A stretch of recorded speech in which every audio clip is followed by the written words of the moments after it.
Wow, it has been such a long time.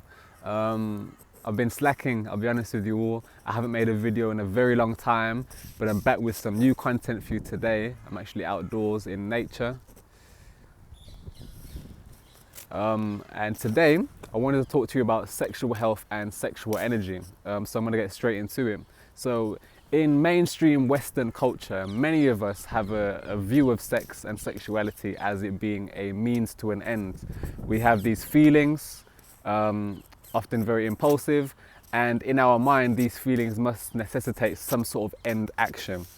And that view of sexuality is not necessarily helped by the fact that in mainstream Western culture there is an exposure and easy access to pornographic material, and this pornographic material can have a very negative effect on the minds. To speak about it sort of in a modern scientific way, it rewires your reward system in your brain.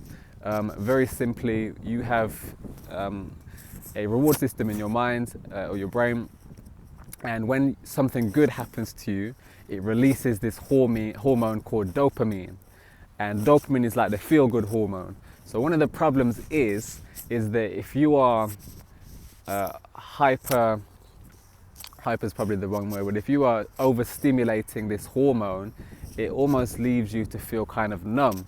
And I'm noticing that a lot of young males maybe that I encounter or work with have problems with in this department, and I think a lot of it is due to an overexposure of pornographic material, which again almost rewires their attitude or their mindset towards sexuality. So I wanted to compare it. What's the solution, or where does the solution lie? So in the ancient East, there is a lot of examples of the study of energy, in particular sexual energy. And sexual energy was exactly viewed as that. It was viewed as an energy. And this energy affects everything from the way you talk, the way you walk, the way you breathe, the way you feel about yourself, the way you interact with other people, the way you attract potential partners. All of these things have a big influence on your attitudes towards this particular topic. And the key thing to understand is that as it is a very potent energy, and we can't deny that it's potent because we are all born from it, but as it is such a potent energy, it has immense creative capabilities, and these creative capabilities can go one way or the other. They can empower you or they can debase you.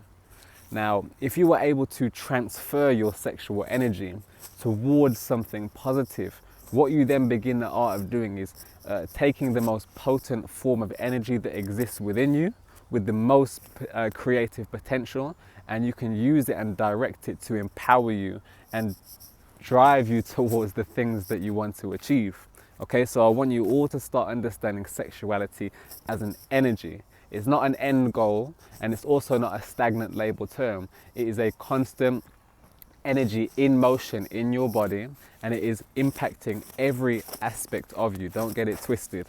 Okay, so it's time we started understanding our own sexuality as a science which is personal to ourselves.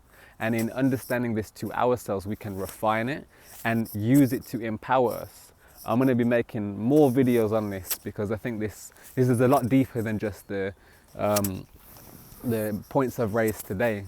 But I want you guys to all think about your sexuality in a different kind of way. Okay, we're going to be talking about many more problems regarding sexual health, and also solutions too. So stay tuned, and as always, I hope this was useful.